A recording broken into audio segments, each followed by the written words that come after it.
Veni, Sancte Spiritus, come, Holy Spirit. Power of prayer. Facing threats to religious freedom, Catholic leaders convene for a prayer breakfast.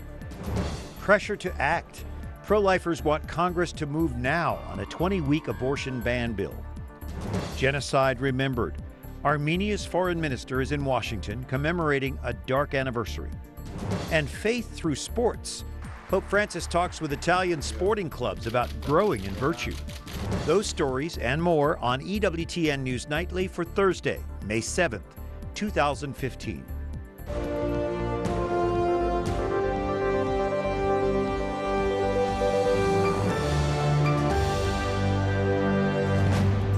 Good evening from Washington. Thanks for joining us. I'm Brian Patrick with your news now. Catholic government, clergy, and lay leaders pray here in Washington for the future of our nation. This morning's National Catholic Prayer Breakfast focused on threats to religious freedom. Wyatt Goolsby was there, and he joins us now from Capitol Hill tonight. Brian, when it comes to the topic of prayer, Catholics agree the issue is bipartisan. For over a decade, the National Catholic Prayer Breakfast has invited political as well as church leaders to talk about the importance of prayer in the life of the nation. Joining in prayer this morning, a variety of priests, nuns, and lay people. The National Catholic Prayer Breakfast was created in 2004 in response to St. John Paul II's call for a new evangelization. Jesus is the answer to our deepest longings and desires. Jesus is and always will be the answer to the problems of the world. Buffalo's Bishop Richard Malone was one of two keynote speakers today. The other, Texas Governor Greg Abbott. I asked for God's strength, and He responded by giving me challenges that made me stronger. Abbott says he leaned on prayer after a jogging accident in Houston 3 decades ago left him paralyzed from the waist down. A tree limb crushed his spine and damaged his kidneys. He will never walk again.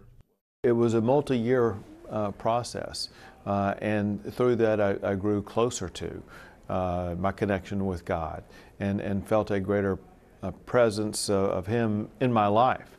And it's a presence that has been a guiding force for me ever since then. Abbott says whenever he prays, he feels a greater sense of calm and direction in his life.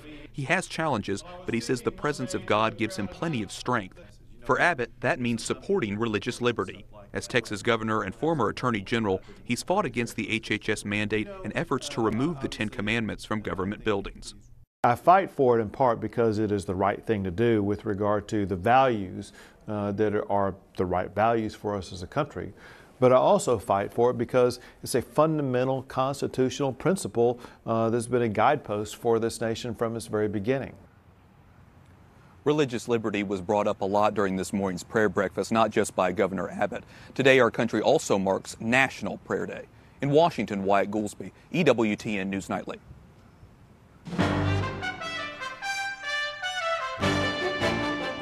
Now, some of the other stories our EWTN News Nightly team has been covering in today's world. Pro-life activists stormed the Capitol again today. They continue to pressure congressional leadership to act on a bill to ban abortion after 20 weeks of pregnancy. Susanne LaFrankie reports. It was not so much a betrayal. Undaunted, pro-life leaders hold a second peaceful protest, cradling life-size models of unborn babies. They are demanding Congress vote on the Pain-Capable Unborn Child Protection Act. Roe v. Wade has got to go. During the annual March for Life, the House was to vote on the 20-week ban. Disagreement over a rape exception canceled the vote.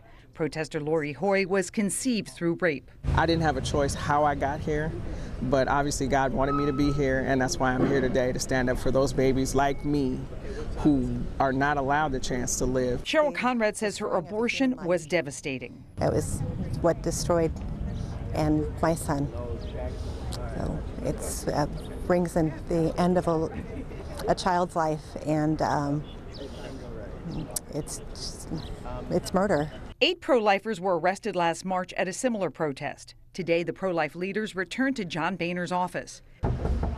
Their knocks went unanswered. The pro-life leaders say while getting the 20-week abortion ban through Congress is important, perhaps more critical is the 2016 presidential election. We need to register, we need to vote, and we need to engage. Next week marks the second anniversary of first-degree murder conviction of abortionist Kermit Gosnell. Pro-lifers say that propelled this bill. This is historic legislation, and we see it as sort of following the similar trajectory of the partial birth abortion ban. Pro-life leaders warn if Congress doesn't act, they'll be back next month. At the Capitol, Susanne LaFrankie, EWTN News Nightly. Thank you, Suzanne. And the Senate passes a bipartisan bill giving Congress a chance to review and possibly reject any final nuclear deal with Iran. The vote 98-1. Today, we're one step closer to getting this bill done, and I believe we're closer to being able to prevent Iran from becoming a nuclear weapon state. The legislation would stop President Obama from waiving sanctions against Iran for at least 30 days while lawmakers review a deal. The House is expected to vote on the measure next week. A federal appeals court rules the bulk collection of Americans' phone records by the government is illegal. The judges say the case illustrates the complexity of balancing privacy interests with the nation's security. Courts have been back and forth on this issue, citing a debate in Congress that could profoundly alter the legal landscape. At least 12 people are hurt after suspected twisters sweep across the southern plains.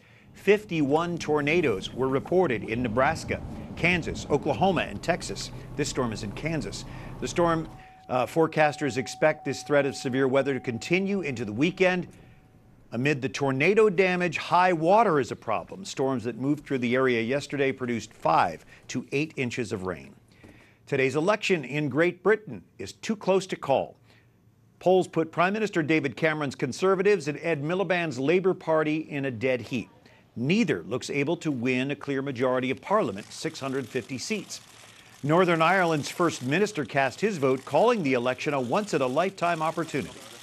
I've been in politics for 40 years now, as the grey hair would tell you, and I've never had an election where things are so finely balanced in the House of Commons, where Northern Ireland votes could mean so much. If no party wins outright, it could take days, even weeks of negotiation to forge a workable government for the UK. Pope Francis tells Christian leaders in Europe that their churches have a duty to welcome migrants. Italy is at the center of this crisis. The Italian Coast Guard just yesterday rescued 90 more migrants in a rubber dinghy off the coast of Libya. Italian authorities and aid workers, many from the church, say mild weather and calm seas could lead to spikes in these arrivals. The relentless flood of migrants this year is on track to surpass the 170,000 rescued at sea by Italy in 2014. Pope Francis meets with members of Rome's sports club Lazio, most famous for its football or soccer team. The Pope reminded them the human person exists in spirit and body. He encouraged them to cultivate both of these aspects in sports, not forgetting the spiritual dimension. He warned them not to let practice and games come before Sunday Mass. Lazio is a sports club founded in 1900 to provide access to sports for all levels of society. Joining us from Rome, Richard Rouse, an official with the Pontifical Council for Culture's Office of Sport and Culture. And Richard, this Pope from Argentina is a soccer fan, and he's welcomed soccer teams before. How is this helping you do the work you do? Oh, it was a great event today. It wasn't just soccer, it was all of sports. It was rugby, it was tennis, it was ski. The room was so full of thousands and thousands of kids, grandparents and athletes, and it just gives us a great boost to know that behind all the work these guys are doing, management, everyone on a weekday and engaged in the oratories, that the Pope's behind them, that he encourages it and supports it. It's a real good feeling for us. So cricket is not quite as popular as soccer around the world, but you're a founding member of the St. Peter's cricket team. Tell us about some of the players that you have on that team. The St. Peter's Cricket Club is a club just of seminarians here based in Rome. There's a few priests from the Curia as well, just to give them a hand. And it's set up to help them establish a good relationship with sport, so that priests know that part of their daily experience can be sport. They can go to sport, they can play their sport, they can learn to exercise, they can make friends with people, and then take all of that experience and take it back into the chapel as well. I think of St. John Bosco from Turin, and Pope Francis is the same way in a sense. reaching out to especially young men where they are. And let's face it, men are in sports. Talk a little bit about the link between faith and sports and how it can be an effective way to evangelize through sport. You know, the joys, the hopes, the fears, the anxieties of every man and child, every woman, is what the church shares, especially the poorest. Now, that's what our faith is all about, being where the people are at. We want to be there. We want to ensure the church can be there. If the world today is concentrated around sport, then the church needs to be there too. Just like St. John Bosco, just like the Salesians, we need to make sure that the oratory, this place where sport is right next to the chapel, is part of our daily existence. That's what we're doing, faith and sport. We can go and look at the scriptures as well, fight the good fight. We can hear echoes as well of all of that really strong Pauline teaching to make the very most of all that you're doing, the best you can. Persevere in your faith. All of this athletic language is great, and it appeals to young people so much. The hall this morning was full of people cheering with enthusiasm, not just for the Pope, but for what he was saying. He was saying, do your best, and go to church as well. And they loved it. They were lapping it up this morning. Well, you carry that enthusiasm as well. Richard Rouse, thanks for joining us from Rome tonight. We appreciate you. Lovely to see you. And you too. Coming up, the Armenian foreign minister remembers 100 years since Ottoman Turks began a genocide against Armenian Christians. And German powers finally surrendered to Allied forces in Europe 70 years ago today.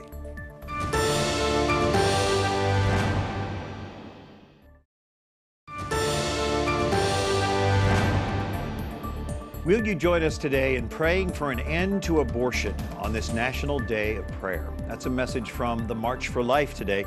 Thanks for joining us on this Thursday evening. I'm Brian Patrick. Thousands of Armenian Americans are here in Washington for services marking the 100th anniversary of the Armenian Genocide. Jason Calvi joins us now with that report. Brian, the U.S. government does not recognize as genocide the deaths of up to 1.5 million Armenians during World War I. Pope Francis, on the other hand, recently called it the first genocide of the 20th century. That's a view widely shared by scholars. Today I had the chance to talk to Armenia's foreign minister, who's meeting with congressional and State Department leaders. Edward Nalbandian praises Pope Francis and the 24 countries around the world that classify the massacre as a genocide. He says he hopes the U.S. government will do the same. Turkey denies the deaths were genocide and accuses the Holy Father of spreading hatred. Armenia's foreign minister tells me the Pope's words are important. This was an important and very strong statement, which was a message of solidarity with the Armenian people, but at the same time, a very strong and important message to the international community. Armenians living in the United States are pushing for a formal vote in Congress that would classify the killings as genocide. That has not happened yet. The president of Armenia and Vice President Biden tonight are joining faith leaders for an ecumenical service in honor of the Armenian genocide victims. The memorials continue with a concert tomorrow and a divine liturgy Saturday at the National Shrine of the Immaculate Conception. Brian? A beautiful and fitting setting. Thank you, Jason. 70 years ago this week, Nazi Germany officially surrendered to Allied forces, bringing an end to nearly 6 years of war in Europe. The British royal family appeared on the balcony, and the people below were the people of Britain, a people who for 5.5 long years had suffered under the bombs and guns of Nazi Germany. As word of Germany's surrender spread, celebrations broke out in London near Buckingham Palace. There and around the world, people marked victory in Europe with street parties, dancing and singing. At London's Imperial War Museum, an exhibit called Fashion on the Ration today gives a sense of what life was like on the home front. VE Day is a really kind of interesting moment of transition. It is the first moment as people look ahead to a lifetime in peacetime. Now, remember, we've got children who've been born in the war who've never lived in anything other than wartime. People now look ahead to a life beyond fighting. May 8, 1945 became known as VE Day for victory in Europe, but the war in the Pacific against Japan lasted well into the summer of 1945. Well, some seniors find new independence through digital technology, but as Catherine Zeltner reports, it comes at a cost to their privacy. Whenever Bill and Dorothy Dworsky pick up their pillboxes, open the refrigerator, open the oven, or move the bathroom door, a wireless sensor detects the motion and sends the data to a digital logbook. Their activities can be tracked on a computer or smartphone. And if there's a break in routine, family members get a text or email alert. It lets me know if I need to send help or if I need to get over there, absolutely, yeah. And if I need to check in. Dorothy Dworsky also wears a watch with an emergency call button.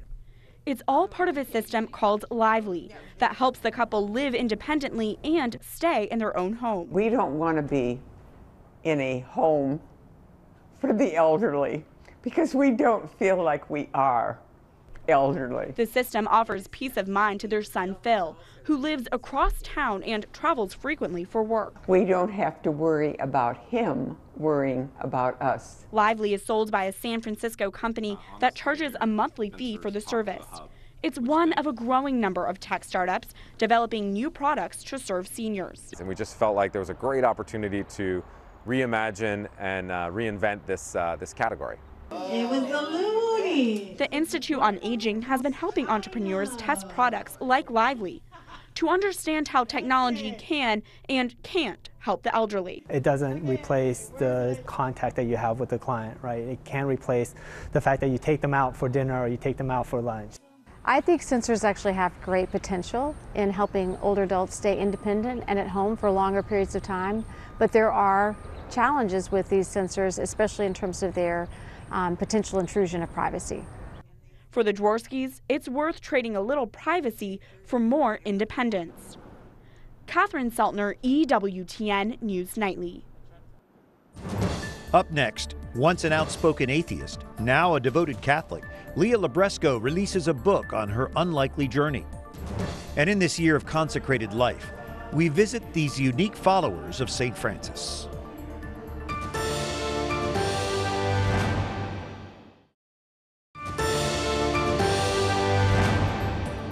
Lovely lady dressed in blue, teach me how to pray. God was just your little boy. Tell me what to say. I remember that from my childhood, part of a poem prayer dedicated to Our Lady as we continue celebrating Mary during this beautiful month of May. Thanks for joining us on Thursday evening, May 7th. I'm Brian Patrick. Leah Libresco's new book, Arriving at Amen, is released today. It is her story, the atheist who converts to Catholicism. So, Leah, your first major interaction with Christianity came at Yale. What was your first impression? Well, it was mostly that the impressions of the Christians I were meeting were much more complex than I knew. I thought of Christianity as being kind of a SOP, a way that people solve problems that were properly solved by science. And my friends weren't discussing science, they were discussing ethics and how do we know the true and the good. You remind me a little of my daughters. Brilliant. They're brilliant. You think, you analyze, you're a mathematician. What was it like learning to pray for the first time? Honestly, just giving it to God. It was hard for me because I'd been studying Christianity, right? So I'd been looking at God as an idea that I could kind of examine and unfold and not as a person at all. So it was hard for me because even when I'd pray, I'd kind of drift back into the completely analytic thinking about God rather than thinking with God. And I had to keep kind of offering whatever I was thinking just over to God instead. How long did that take you to get from the head to the heart? I'll let you know when it finishes. When you finish. Okay, so you are, as I said, a mathematician, and you connect that with Mass. I want to read from a subtitle called A Scary Sacrament. You say, as I sought to expand my knowledge, I couldn't help but be drawn into all the nerdy logistical details related to the Eucharist. Expand on that just a little bit. Well, I'd be watching at the Mass, and since I didn't really understand what was at the heart of it, I tried to build up my understanding from everything around it. You know, why do these two prayers bracket kind of the sacrifice of the Mass? What's the meaning of the priest's vestments? So I kind of couldn't look at the center, but I could look and build up an understanding from all the tiny details moving around the center. So where have you come since then? Well, a lot of the work for me is finding a way just to cultivate more love and joy in my day-to-day life, to kind of take any of the intellectual moments of beauty that I have and let that be fuel for the way I interact with other people personally or with God personally. And sometimes what I do is just even, sharing those moments of joy, like I try and do in the book or even in life, that we're surrounded by beauty, and a lot of it is weird beauty. Oh, yes. And then just to Lovely, offer weird that beauty. and have a moment of communion and looking at the same beautiful, strange thing. I have to confess that sometimes I thank God that I'm not an intellect like you, because it's not so hard for me just to submit to the mystery of the Mass. Have you been able to accomplish that? Or as you say, you're on the journey, but do you sense that every once in a while where you can just say, okay, this is what it is? Well, I think there's kind of a thing that happens when you're looking at things from an intellectual standpoint where you can be dazzled by scale because you're trying to go as deeply into it as possible. Like a mathematician who's trying to understand a 13-dimensional object. You never hold the whole thing in your head at once. No way. Look at small slices and you understand a little more about it every time you add on, still without ever holding the whole thing in your mind at once. And I kind of understand the saints in the same way. I look at small slices of the goodness of God in these individual lives, and I don't hold God himself in my head all at once, but I can see it reflected in small bits in all these holy lives. You had some following as an atheist blogger. How have people reacted to your conversion? Well, it's varied a lot based on how well they knew me. People who kind of just heard a Catholic, someone became Catholic, tended to be a little more annoyed. A lot of the people who had known me for a long time, who were atheists, who are still atheists, thought that I had found what was for me a serious philosophical problem, and they respected kind of my commitment to truth in following it to its logical conclusions. They just thought I'd made a mistake like 6 steps farther back in the proof, right?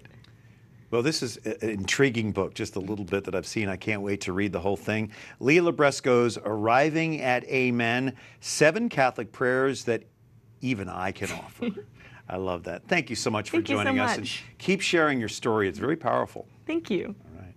Well, a Chinese province removes hundreds of rooftop crosses from Catholic and Protestant churches. It's been seen as an effort to ban religious symbols identifying sanctuaries. If a draft of a government order is approved, Zhejiang province authorities would have legal grounds for removing rooftop crosses. The government says the crosses violate building codes. Critics argue the rapid growth of Christianity makes the ruling Communist Party very nervous. Since early last year, officials have taken crosses from more than 400 churches, sometimes resulting in violent resistance. Well, celebrating the year of consecrated life declared by Pope Francis, St. Francis still has genuine followers. Mark Irons visits this joyful religious family, true sons of Francis of Assisi. The sandals, the long brown robes, the pointy hoods. Are they monks? Monks typically do not leave where they live. I'm not a monk, I'm a friar. And friars have, as part of our charism, a desire to be out and among the people. Good afternoon. Brother Andrew McCarty is a Franciscan in his 4th year of formation. His order strives to follow the teachings of a famous 13th century saint. We're sons of St. Francis of Assisi, who gave himself completely for love of Christ, and we try to do that. 300 years after the time of Francis, some Franciscans felt they needed reform. I think as the order grew, they started to lose their connection with the poor. Now they're known as the Capuchins. Capuchin just means hood. It's Italian. Capuche is Italian for hood. But it's not just their hoods that make them stand out. Capuchins place a strong emphasis on contemplative prayer and serving people on the fringes of society. You'll find us with people that our culture sort of shuns. Since the 1700s, a Capuchin has served as the Pope's preacher, and the order has seen its share of holy men. 15 Capuchins have been canonized by the Church, and the most famous, Padre Pio. Striving to be saints themselves, the brothers rely on one another. As a family, as a true fraternity. And more important than the rosary or sandals is the smile, they say. We were created to be joyful. Jesus wants us to be joyful. At the Capuchin College in Washington, Mark Irons, EWTN News Nightly. Yes, that is Mark. Mark Irons, thank you so much. We're glad that you came back. But what a beautiful visit and good story. And we thank you for watching tonight. Until tomorrow, you can like us on Facebook, follow us on Twitter, watch again on EWTN's YouTube page. For the entire EWTN News Nightly team, my dear family, I just thank you. I'm Brian Patrick. Good night, and may God bless you.